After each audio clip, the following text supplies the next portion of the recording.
Hi there, welcome back to the YouTube channel. I'm back again. We get some more Commander stuff to talk about. So for the first time ever, and as I recorded these, started putting these videos together, I ran a poll, and the poll had three options here on YouTube.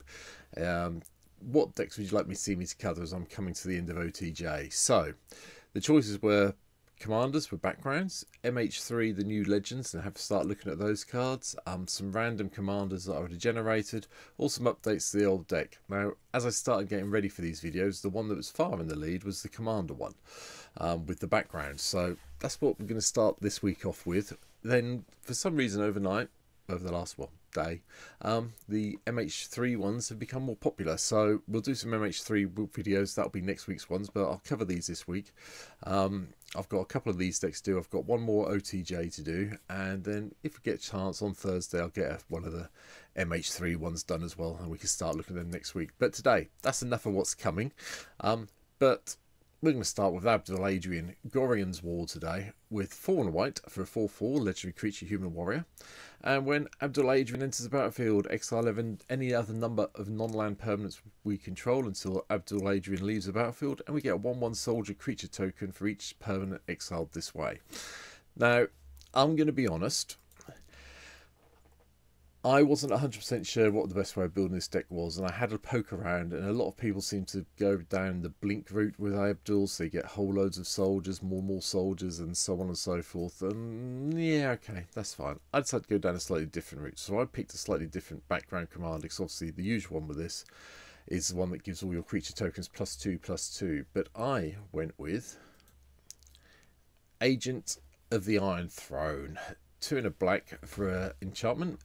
Commander creatures you have whenever an artifact or creature card from your is put into a graveyard from the battlefield, each opponent loses 1 life. It has to be stuff we control, obviously, but you know, it starts draining our opponents out. We don't gain anything, it's just a pure drain spell.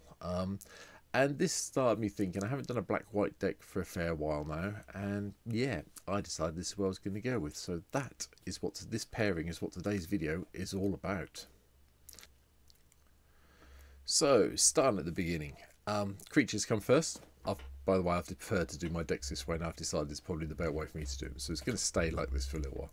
So, creatures, not many, 23 in the deck, but Greedy Freebooter, when it dies we get to scry and get a treasure token, so that gives us something to sacrifice off that lets us drain our opponents when we use Abdul and the Agent of the Iron Throne together. Bartolomeo del Presidio is a nice way just to sacrifice things off that give us a complete a free sacrifice outlet that we really do need with this deck to make sure that when we get there we can start going off quite happily and drain people away. The usual black-white drain creatures are in here. So we've got Blood Artist, we've got Corpse Knight, we've got Cruel Celebrant, Elias Core Sadistic Pilgrim, and Zulaport Cutthroat. Sorry. They're all here. They're all worth having in this deck. We want to be draining people and gaining a little bit and all the rest of it. So it made sense to have these going through the deck as you would do in a normal black-white drain deck. So I'm a bit tired and tongue-tied this morning. Academy Manufacturers here because we are going to be creating some treasures and things as we go along, so it made sense to have the Academy Manufacturer here to double up on those things so we can sacrifice those artifacts off. Fane the Broker appears. It's becoming more and more common in my black decks at the moment. I quite enjoy Fane though, but we can remove the counters, we can sacrifice creatures. That gives another way of a free sack outlet. Yes, it's got a tap ability, but we can pay 4 to untap them and do it again if we need to, so yeah, gives us a way to get around things. The Flesh Carver comes in as well. The Intimidate's quite nice, can only be blocked by black and artifact creatures. Sacrifice another creatures, get a couple of +1/+1s on it, and when it dies we get that nice big horror. Lauren and the Third Path is here for a little bit of card draw and a little bit of board control, getting rid of those enchantments and artifacts we hate. Apothecary White gives us a whole load of food tokens as we go through the game to sacrifice off and do the draining bit with if we need to. And also if we tap the foods we get those nice 1/1 human creature tokens, which again can then be sacrificed to some other things. Mirkwood Bats is a bit of a no-brainer in this deck, isn't it? We're going to be sacrificing lots of tokens, so another way of draining our opponents. Mondrak Glory Dominus gives us doubles up on all our token creation, so yep, it gives us even more supplies to sack things off. Muriel, Shield of Argive, sells double purposes in this deck. Attacks gives us the soldiers, that's fine, which we can then exile with Abdel Adrian. Or, yeah, it's just a good blocker and produces a whole load of blockers for us. So we're not going to complain too much. But again, also gives us things to sacrifice. The Pitiless Plunderer, whenever another creature we control dies, we get a treasure token. You can go in a nice big loop with this when you've got Agent of the Iron Throne in play and a sacrifice outlet and a load of creatures in play that you want to sacrifice off, because you creature get another thing you can sacrifice off that will then deal more damage. As long as you've got Abdul and the Agent in play, it'll work fine. Vito, Fanatic of Alcazotz, is also in the deck. Whenever you sacrifice another permanent, gain 2 life. If this is the second time, if it's the first time it's built, second time you get an opponent, each opponent loses 2, and if it's the third time you get a 4/3 white and black vampire creature demon token. This will probably be the biggest removal target in the deck, but hey, we'll deal with that. Carmen, the Cruel Sky Marcher, also makes an appearance. Whenever a player sacrifices a permanent, put +1/+1 on Carmel and you gain a life, and then when you attack you get to return permanents with mana value less than its power to play. God Eternal Bontu, just another way of sacrificing things off if we need to. Yes, it's a cast trigger, that's fine, or enters a battlefield trigger, I should say. But it still gives another sacrifice outlet. Because we are looking at sacrificing creatures, we might as well have Sir Conrad in here, another way of pinging our opponents.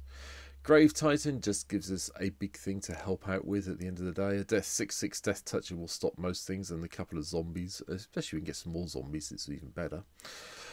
Ojatak makes an appearance as well. You know this card by now from the Lost Caverns of Ixalan.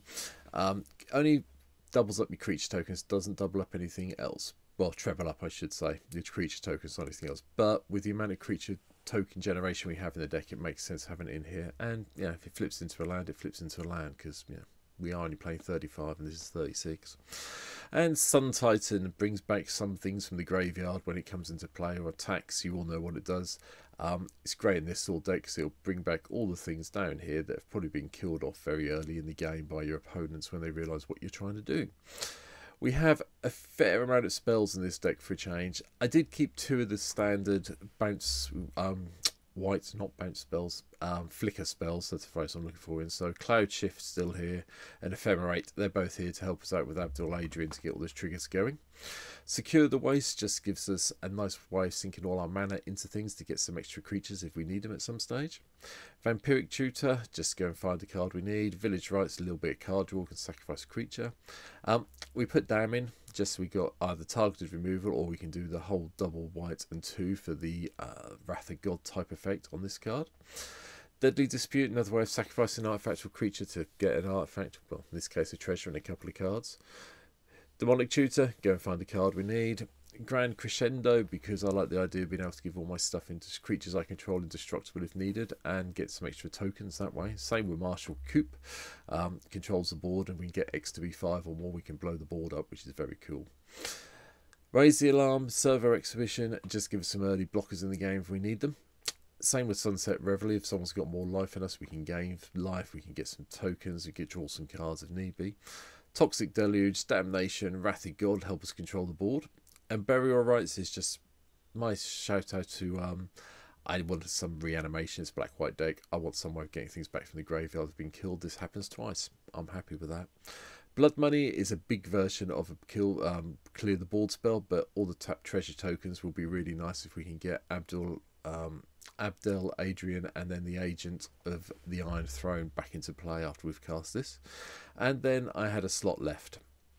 Now this slot you can change to anything, but our Storm Herd was in my very first commander deck I ever built that wasn't the Maelstrom Wanderer, and I still have a soft spot for this card, so it's here. Yeah, it's probably 10 mana is too much, but hey, bear with me. If you want to take it out and put something else in, feel free, but I'm playing Storm Herd.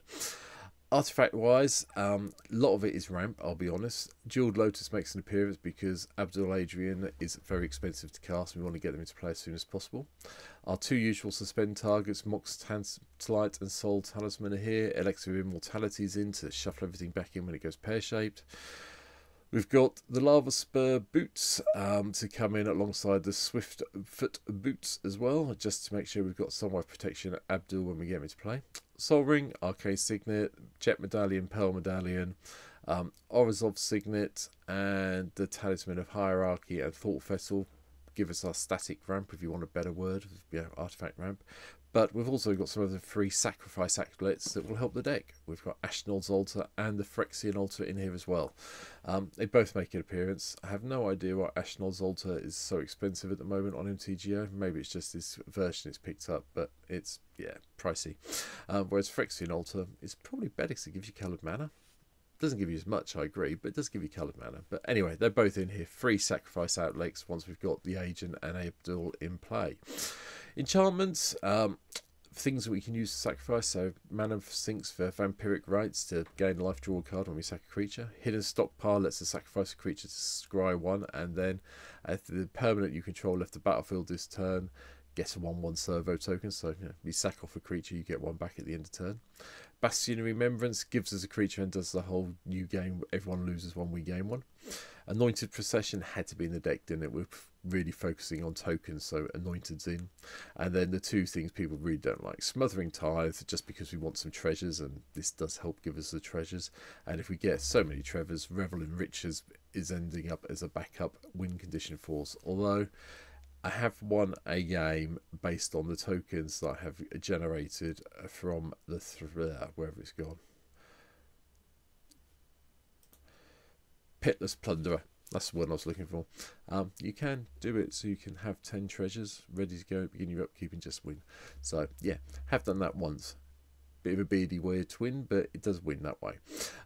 Land wise, all the black and white lines you can think of. I am playing Field of the Dead and Fabled Passage. Field of the Dead just so we get some extra blockers.